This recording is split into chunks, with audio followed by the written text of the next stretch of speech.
will make violent revolution inevitable. We are here today to advocate for the peaceful change inspired by the power of non-violent movements that have reshaped history.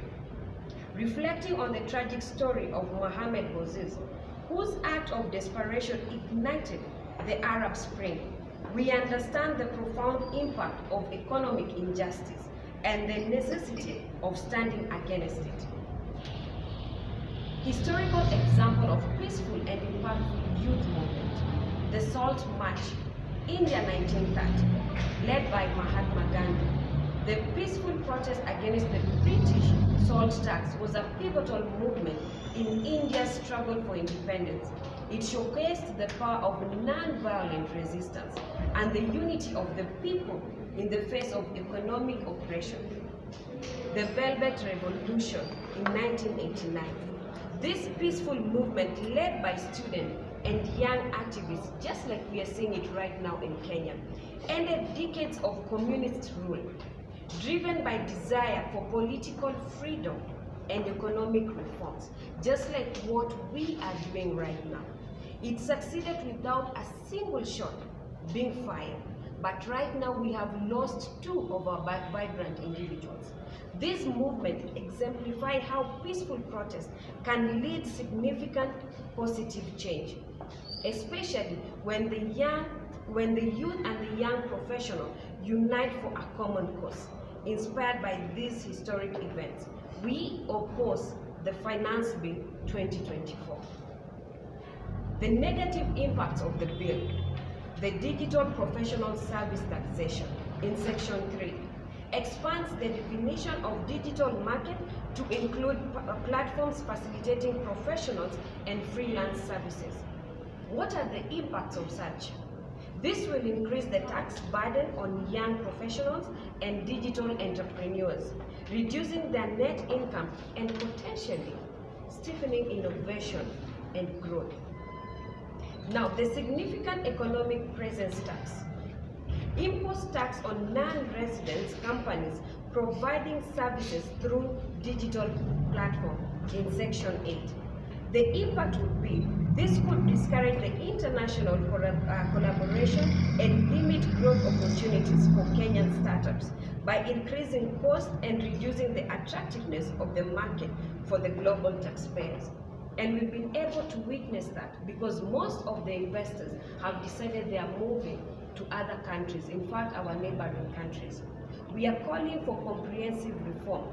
We acknowledge the importance of taxation for the national development and the provision of public services.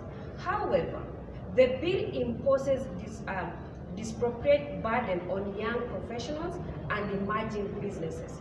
Therefore, we urge President Ruto to recall the Finance Bill 2024 in its entirety, not the amendment, rather than making the piecemeal amendments whereby there are still some hidden things that are going to cripple our economy. It is imperative to develop a new bill that is fair, balanced, and conducive to economic growth without oppressing the very foundation of our professional and entrepreneurial communities. We call for reduction in the lavish spending by the ruling regime, ensuring that the taxpayer money is used inefficiently and transparently for the benefit of the entire nation. We can see and attest that as at now, the President has made 66 trips abroad and moved to and visited 38 countries. And are we able to see the benefit? I believe no. And on top of that, I would want to urge the First Lady, instead of her moving from one church to the next, we want her to bring back Linda Mama, because we are losing a lot of women during birth.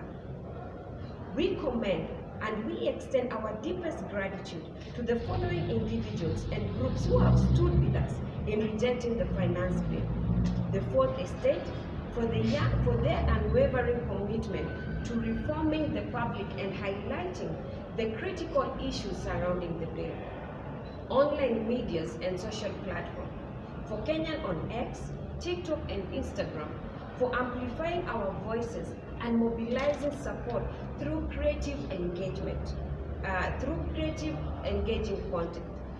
Musicians and artists, we saw them the other day, they all came out on the streets and shouted, "Reject the finance bill." Legal and healthcare professionals, led by the Law Society of Kenya, that is LSK, President Faith Odhiambo and Dr. Austin Omondi Japrag, for providing legal insights and advocacy to challenge unjust policies and for offering medical support. And we also want to say thank you for Jamiamus, for they offered us a space for treatment. Religious leaders who have also given us moral support in calling out the unquestionable governance. Entertainers and nightclub. The other day we saw them at midnight. They just stopped the music to shout, "We reject the finance bill." For the members of parliament who voted no to the finance bill, for standing up for the interest of their own constituencies and the nation as a whole. Independent Policy Oversight Authority, IPOA, and the Police Officer of Goodwill, for ensuring their protection of Kenyans in exercising their constitutional right to peacefully protest and investigating the tragic death of Rex and Evans during demonstrations. And may the Lord rest their souls in peace. Amnesty International Kenya and other goodwill organizations for advocating for human rights and supporting our cause. And a special thanks to Beirut Restaurant for graciously providing the venue for today's press conference. Your support is inevitable and deeply appreciated. What is our call to action? We call upon all the young professionals, the Gen Z, the millennials, and the Kenya from all walks of life. Our unity is our strength. Remember, a people united can never be defeated. That is our slogan.